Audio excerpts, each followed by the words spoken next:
Hello student, new bright coaching classes में आपका स्वागत है। जितने भी मेरे ऑनलाइन स्टूडेंट हैं उन सभी से अनुरोध है कि मेरे ऑनलाइन क्लास में जुड़ जाएं, क्योंकि आपके लिए आरआरबी ग्रुप डी के लिए हम फिर से लेकर के आए हैं सीरीज पार्ट 8। और इस सीरीज में हर रोज की तरह हम 5 क्वेश्चन को सॉल्व करेंगे, वो भी एक मजेदार ट्रिक के साथ। तो आप हमारे वीडियो में अंत तक बने रहें ताकि आपसे कोई भी क्वेश्चन मिस ना हो। तो चलिए हम स्टार्ट करते हैं। आपका पहला क्वेश्चन है आपका पहला क्वेश्चन है क्वेश्चन ऊपर देखिएगा ध्यान से कि रीता और मीना मिलकर एक काम को 10 दिन में कर सकती है। रीता और मीना, देखिए रीता रीता प्लस मीना, रीता और मीना मिलकर के किसी काम को 10 दिन में पूरा करते हैं। कितना दिन में पूरा करती है? 10 दिन में। जबकि रीता अकेले उस काम को कितना दिन में करती है? 15 दिनों में करती है। कितना दिनों में करती है? 15 दिनों में। तो मीना अकेले उस काम को कितना दिन में करेगी? ठीक है, तो लिखेंगे यहाँ मीना बराबर x दिनों में काम करती है। मान लीजिए कि x दिनों में काम करती है। देखिए, ये हम समझाने के लिए इतनी लंबी प्रोसेस लिख रहे हैं। इसका ट्रिक है जो हम अभी बताएंगे, लेकिन आपको उससे पहले समझना होगा। ठीक है, तो हम यहाँ पर क्या करेंगे, लिखेंगे x बराबर 10 गुने 15 बटे 15 माइनस 10, यानी कि 10 गुने 15 बटे 10। 15 में से 10 गया कितना होगा? 5 काट दीजिए। 5 दूनी 10, यानी 15 दूनी 30 दिन। 30 दिन में अकेले करेगी मीना जो है वह 30 दिनों में। ये कुछ ऑप्शन नंबर डी आपका सही होगा, यानी मीना जो होगी वो अकेले उस काम को कितना दिन में करेगी? 30 दिन में। फिर से क्वेश्चन को आप समझिए, रीता और मीना किसी काम को 10 दिन में करती है। रीता उसी काम को अकेले जब करती है तो 15 दिन में करती है, जबकि दोनों मिलकर करती थी तो 10 दिन में ही समाप्त करते थे। तो मीना अकेले कितना दिन में काम करेगी? तो उसमें क्या करना है कि दोनों जो काम करते हैं वो और अकेले जो रीता करती है उसको लिख देना है, और एक दूसरे में से नीचे घटा देना है, और घटा करके जितना आएगा उसको क्रॉस मल्टीप्लीकेशन करके हमको रिजल्ट ले आना है। ठीक है, चलिए अब आगे दूसरा नंबर क्वेश्चन पर ध्यान दीजिए।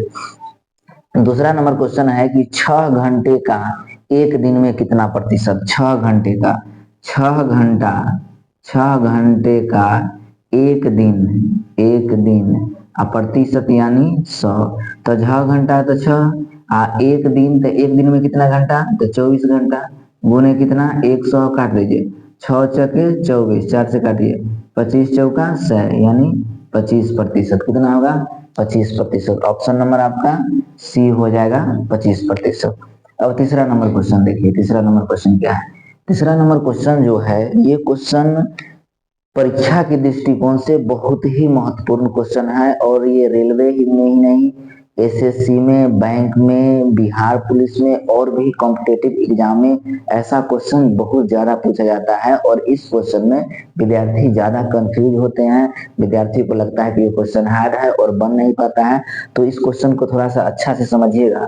आपका क्वेश्चन है 1 से 900 के बीच कितनी संख्या है जो 2, 3 अथवा 5 से विभाजित नहीं है। देखिए, 1 और 900 के बीच, 1 और 900 के बीच, 1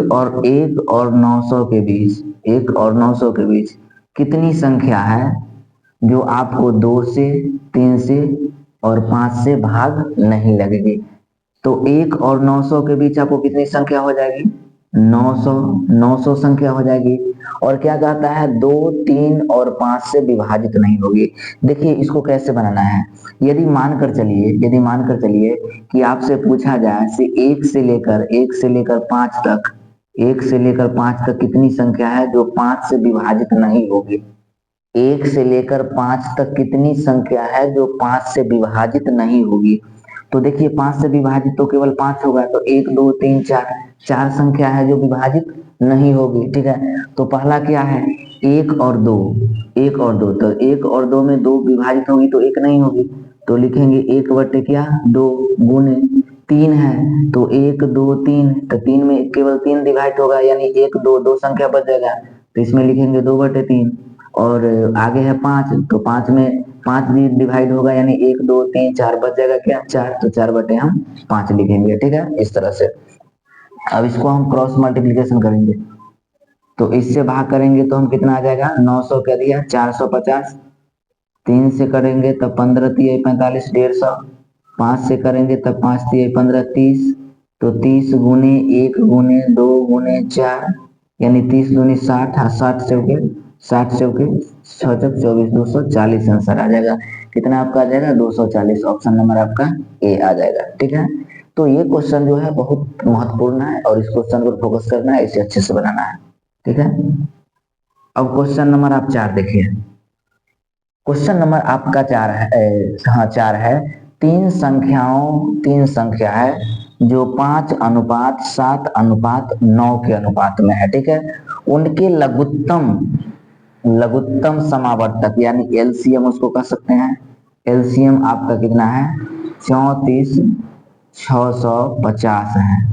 तो उनका एचसीएफ ज्ञात कीजिए। देखिए ये क्वेश्चन भी बहुत ज्यादा कंफ्यूजन होता है और ये क्वेश्चन भी महत्वपूर्ण है। ठीक है ना, अब इस तरह का क्वेश्चन रहेगा तो आप कैसे बनाइएगा। ठीक है, तो आपको एचसीएफ, आप ये बताइए कि ये 3 संख्या का एचसीएफ कितना होगा। ये 3 संख्या का एचसीएफ आपको 1 होगा।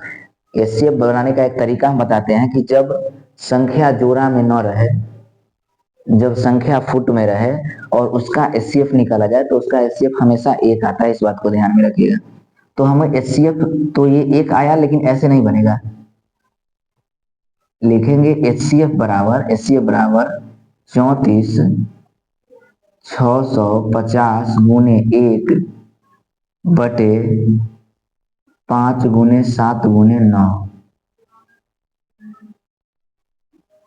34,650 और इसको गुना कर दीजिए या फिर यहीं पर डिवाइड कर दीजिए। 5 से डिवाइड कीजिए, 5 से कीजिएगा 5 छक 30, तो आपको 46 उतरेगा। 5 8 5 9 45 से उतरेगा, 5 3 15, ठीक है ना, 0 आ जाएगा।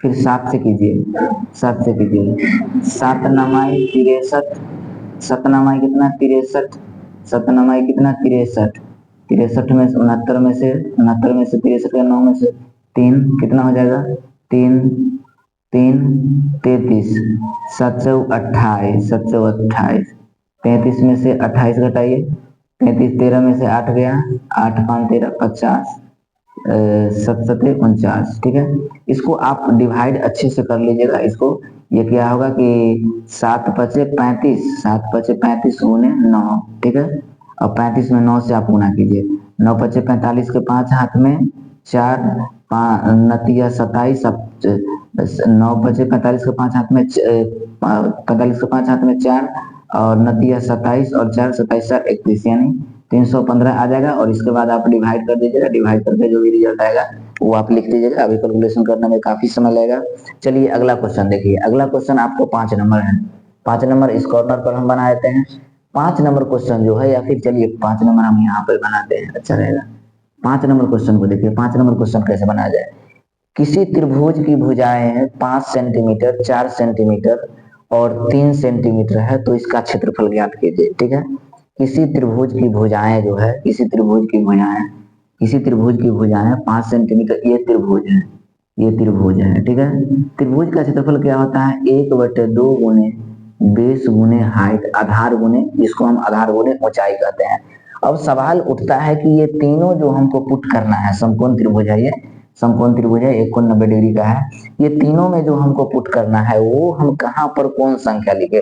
तो आप जानते हैं कि ये जो होता है ये कर्ण होता है, इसको हम कर्ण कहते हैं और कर्ण सबसे बड़ा होता है।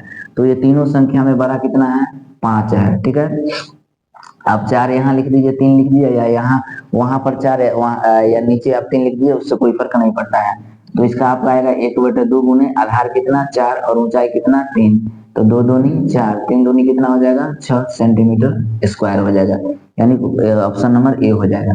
अब सवाल उठता है कि सर ये समकोण त्रिभुज है या नहीं, इसको कैसे पता करें, ये समकोण त्रिभुज है या नहीं और हम कर्ण को 5 ही क्यों ले। तो पाइथागोरस परिमेय का एक फॉर्मूला होता है कि एच स्क्वायर बराबर P square plus B square. अब एच कितना है 5, तो 5 का होल स्क्वायर बराबर कितना है पी, पी परपेंडिकुलर कितना है 3 के होल स्क्वायर, अब प्लस क्या हो जाएगा 4 के होल स्क्वायर, ये कितना हो जाएगा 25 25, 3 3 9 और 4 4 16, ठीक है। तो ये तो 25 बराबर 16 9 कितना हो गया 25, यानी आधार और लंब के स्क्वायर जो होता है वह कर्ण के स्क्वायर के बराबर हो तो वो आपका समकोण त्रिभुज होगा। तो इस आधार पर मैंने 5 क्वेश्चन को सॉल्व किया। आगे भी हम क्वेश्चन को लेकर के आएंगे जबरदस्त ट्रिक के साथ, जो आपको रेलवे ग्रुप डी के अलावे और भी कॉम्पिटेटिव एग्जाम में आपको काम आएगा। तो हमारी वीडियो आपको अच्छी लगी हो तो लाइक कीजिए, सब्सक्राइब कीजिए, ताकि कोई भी कॉम्पिटेटिव एग्जाम का मैथ का वो हर वीडियो जो आप तक पहुंच सके, कोई भी वीडियो आपसे मिस ना हो। धन्यवाद।